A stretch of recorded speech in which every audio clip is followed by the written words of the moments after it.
MS ITI के YouTube channel में आपका स्वागत है। आज हम इंजीनियरिंग ड्राइंग के बारे में पढ़ेंगे और इंजीनियरिंग ड्राइंग में एक सब्जेक्ट है प्रोजेक्शन। तो ये एक्चुअली में प्रोजेक्शन होता क्या है, इसका उपयोग कैसे करते हैं, कैसे इसके अपन व्यूज़ बनाते हैं, इन सब चीज़ों के बारे में आज अपन सीखेंगे। तो अपन सीख रहे हैं इसके बारे में प्रोजेक्शन।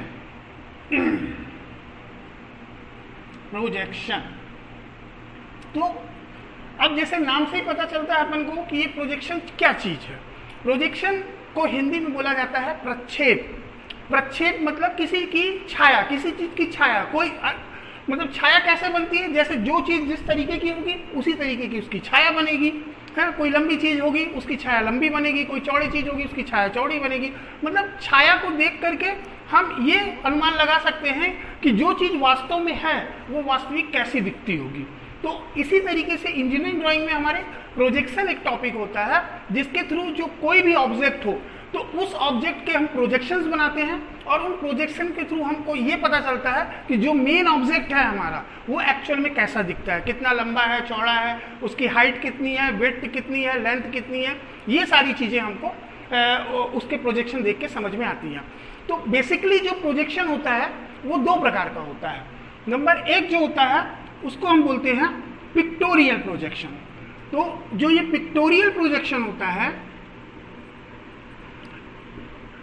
ये होता है 3D में। अभी अपन सीखेंगे कि एक्चुअल में 3D क्या है और 2D क्या है। और दूसरा जो प्रोजेक्शन होता है वो होता है ऑर्थोग्राफिक प्रोजेक्शन। तो ऑर्थोग्राफिक प्रोजेक्शन और पिक्टोरियल प्रोजेक्शन।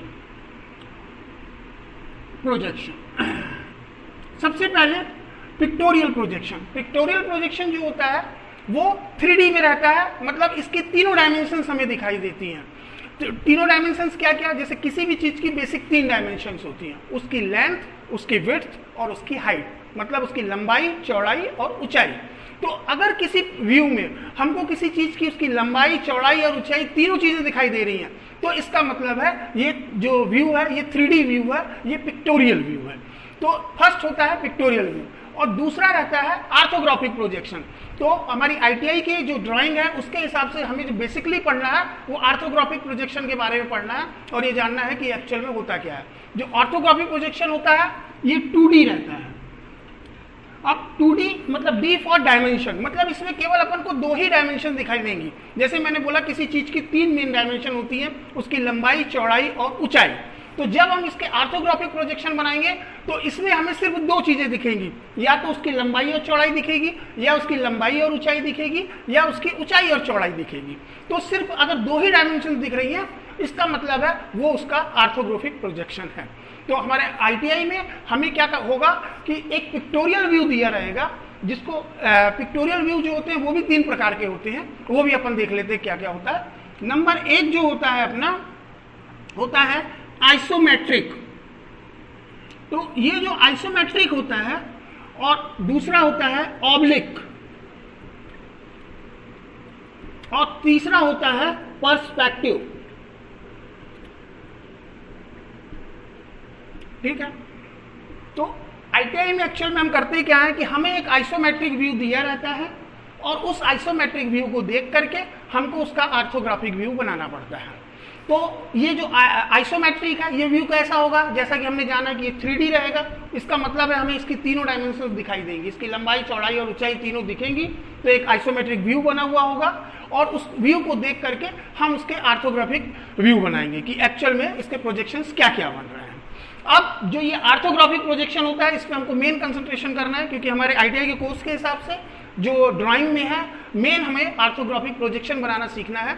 ये आइसोमेट्रिक प्रोजेक्शन तो आपका क्वेश्चन रहेगा, क्वेश्चन में एक आइसोमेट्रिक प्रोजेक्शन बन के आएगा और उसको देख करके आपको ऑर्थोग्राफिक प्रोजेक्शन बनाना पड़ेगा। तो अब ये जो ऑर्थोग्राफिक प्रोजेक्शन भी होता है ये भी 2 प्रकार का होता है।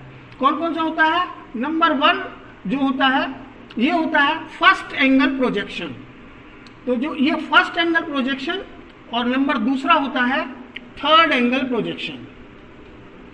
Third angle projection. तो अब हम थोड़ा सा शॉर्ट में पहले ये समझेंगे कि फर्स्ट एंगल और थर्ड एंगल क्या चीज है। ठीक है। तो जो फर्स्ट एंगल और थर्ड एंगल, ये दो प्रकार के ऑर्थोग्राफिक प्रोजेक्शन होते हैं। जब हमें एग्जाम के पॉइंट ऑफ व्यू से हमें कोई भी क्वेश्चन आएगा तो हमको एक आइसोमेट्रिक व्यू दिया रहेगा और उस क्वेश्चन में बोलेगा, वो आपको बताएगा कि आपको इसका जो प्रोजेक्शन है वो फर्स्ट एंगल में बनाना है कि थर्ड एंगल में बनाना है। अब हमको समझना ये है कि ये फर्स्ट एंगल और थर्ड एंगल क्या है। अगर फर्स्ट एंगल में आएगा तो कैसे बनाना है और थर्ड एंगल में आएगा तो कैसे बनाना है। तो सबसे पहले अगर कोई भी व्यू बना हुआ हो जैसे मैंने बताया इसमें 3 साइड्स होती हैं। सबसे पहले किसी का फ्रंट व्यू होता है, दूसरा उसका टॉप व्यू होता है जिसको हम P से डिनोट करते हैं, और तीसरा होता है साइड व्यू जिसको हम S से डिनोट करते हैं। तो जो भी आइसोमेट्रिक प्रोजेक्शन आपके पास में रहेगा उसके 3 व्यू होंगे। एक फ्रंट व्यू मतलब जब आप उसके फ्रंट में सामने खड़े हैं और उसको देख रहे हैं तो वो आपको कैसा दिख रहा है, वो उसका फ्रंट व्यू कहलाएगा। इसके बाद में टॉप व्यू मतलब आप उस ऑब्जेक्ट के जब ऊपर चले जाएंगे और ऊपर से अगर उस ऑब्जेक्ट को आप नीचे देखेंगे तो उस ऑब्जेक्ट का जो टॉप लेवल है वो टॉप लेवल आपको वहां से कैसा दिखाई दे रहा है, वो उसका कहलाएगा टॉप व्यू। फिर तीसरा है साइड व्यू। साइड व्यू क्या होगा, अगर कोई भी ऑब्जेक्ट रखा हुआ है आप उसके साइड में जाके खड़े हो जाए तो आपको वो कैसा दिख रहा है, क्या क्या चीजें दिख रही है, तो वो उसका कहलाता है साइड व्यू। तो जब हम ये ऑर्थोग्राफिक प्रोजेक्शन बनाएंगे तो हमें ये उसके 3 व्यूज बनाने पड़ेंगे, फ्रंट व्यू, टॉप व्यू और साइड व्यू। अब जब एंगल की बात आती है, सपोज आप वो अगर उसमें क्वेश्चन में कुछ भी बोल सकता है, आपको ये बोल सकता है कि इस आइसोमेट्रिक व्यू का आप फर्स्ट एंगल में प्रोजेक्शन बनाइए, या बोल सकता है इसका आप थर्ड एंगल में प्रोजेक्शन बनाइए। तो हम इन दोनों में अंतर पहले समझ लें कि क्या होता है। सपोज पहले हम थर्ड एंगल को जानेंगे, क्योंकि थर्ड एंगल एकदम सीधा सीधा है, जब हम उसका जस्ट उल्टा कर देंगे तो वो फर्स्ट एंगल हो जाएगा। सपोज कोई भी ऑब्जेक्ट है, अगर मैं देख रहा हूँ किसी ऑब्जेक्ट को, कोई बड़ा ऑब्जेक्ट मेरे सामने रखा हुआ है, उसको मैं सामने से देख रहा हूँ तो वो उसका क्या कहलाएगा, फ्रंट व्यू कहलाएगा। ठीक, अब फ्रंट व्यू मैं सामने से देख रहा हूँ, अब जो उसका टॉप व्यू है वो कहाँ होगा, ऊपर होगा, मतलब फ्रंट के ऊपर टॉप होगा। तो जब मैं ऑब्जेक्ट बनाता हूं, जब हम इसकी कोई भी ऑर्थोग्राफिक बनाएंगे तो अपनी कॉपी को 4 भागों में ऐसे डिवाइड कर लेंगे। इन्हीं में हमको एक जगह पे फ्रंट बनाना है, एक जगह पे साइड बनाना है और एक जगह पे टॉप बनाना है। तो दिखने में व्यू एक जैसा होगा, लेकिन हम इसको फर्स्ट एंगल में बना रहे हैं कि थर्ड एंगल में बना रहे हैं, ये डिपेंड करता है कि हमने कौन सा व्यू कहाँ बनाया है, किस कोऑर्डिनेट में कौन सा व्यू बनाया है। तो उससे पता चलेगा कि ये फर्स्ट एंगल में बना है कि थर्ड एंगल में बना है। सबसे पहले मैंने बोला कि थर्ड एंगल देखते हैं। थर्ड एंगल में क्या होता है एक्चुअल में, कि जो चीज जहां पर है, जो चीज एक्चुअल में जैसी है वो सेम टू सेम हम वैसी ही उतार देते हैं। तो इसको बोला जाता है कि ये थर्ड एंगल प्रोजेक्शन है। कैसे, जैसे मान लीजिए कोई ऑब्जेक्ट रखा हुआ है, मैं उसको सामने से देख रहा हूं, तो सबसे पहले जब मैं देख रहा हूं तो उसका फ्रंट व्यू कहलाएगा। सपोज मैंने फ्रंट व्यू उसका यहाँ बना दिया, इस कोऑर्डिनेट में यहाँ पे मैंने उसका फ्रंट व्यू बना दिया। इसके बाद में मुझे पता है कि इसका जो टॉप व्यू है वो कहाँ है, इस ऑब्जेक्ट के ऊपर है। तो मैं क्या करूंगा कि फ्रंट व्यू के ऊपर यहां पर मैं उसका टॉप व्यू बना दूंगा। तो फ्रंट के ऊपर टॉप व्यू बना दिया। इसके बाद में आया साइड व्यू। अब मैं साइड व्यू देखूंगा कि किधर है, राइट हैंड साइड में है उसके कि लेफ्ट हैंड साइड में है। सपोज जैसे ये है, यहां से अभी क्या हो रहा है कि साइड व्यू इसी साइड में है, अपन ये मान लेते हैं कि साइड व्यू उसका इसी साइड में है। तो मैं यहाँ फ्रंट के सामने यहाँ पे साइड व्यू बना दूंगा। अगर किसी ऑब्जेक्ट को मैं इस तरीके से बनाता हूं कि फ्रंट बनाता हूं, फ्रंट के ऊपर टॉप बनाता हूं और फ्रंट के बगल में साइड बनाता हूं, तो ये जो प्रोजेक्शन होगा, इस प्रोजेक्शन को हम कहेंगे ये थर्ड एंगल प्रोजेक्शन है। ठीक है, अब दूसरा अपन समझ लें इसी को फर्स्ट एंगल में। मैंने कहा था कि जो थर्ड एंगल होता है उसके जस्ट अपोजिट फर्स्ट एंगल होता है। तो फर्स्ट एंगल कैसा रहेगा, फर्स्ट एंगल में सपोज कोई ऑब्जेक्ट रखा हुआ है, मैं उसको सामने से देख रहा हूं, ठीक, तो क्या होगा, उसका टॉप व्यू कहां होगा, फ्रंट के ऊपर होगा। जैसा कि हमने थर्ड एंगल प्रोजेक्शन में बनाया था कि फ्रंट के ऊपर टॉप बना दिया। लेकिन चूंकि ये फर्स्ट एंगल प्रोजेक्शन है तो इसमें क्या होता है, सब चीज अपोजिट होती है। एक्चुअल में फ्रंट के ऊपर टॉप है, लेकिन अगर मैं फर्स्ट एंगल में बना रहा हूं तो मुझे फ्रंट के नीचे टॉप को बनाना पड़ेगा। तो इसमें कैसे होगा, ऊपर front first angle sorry front view और नीचे बन गया टॉप व्यू।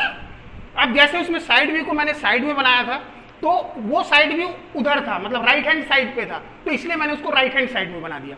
लेकिन जब उसी चीज को मैं फर्स्ट एंगल प्रोजेक्शन में बनाऊंगा तो राइट हैंड साइड में जो चीज है उसको मुझे लेफ्ट हैंड साइड में बनाना है, क्योंकि मैंने बोला था थर्ड से जस्ट अपोजिट अपन फर्स्ट करते हैं। तो इसका जो साइड व्यू है वो इधर बनेगा।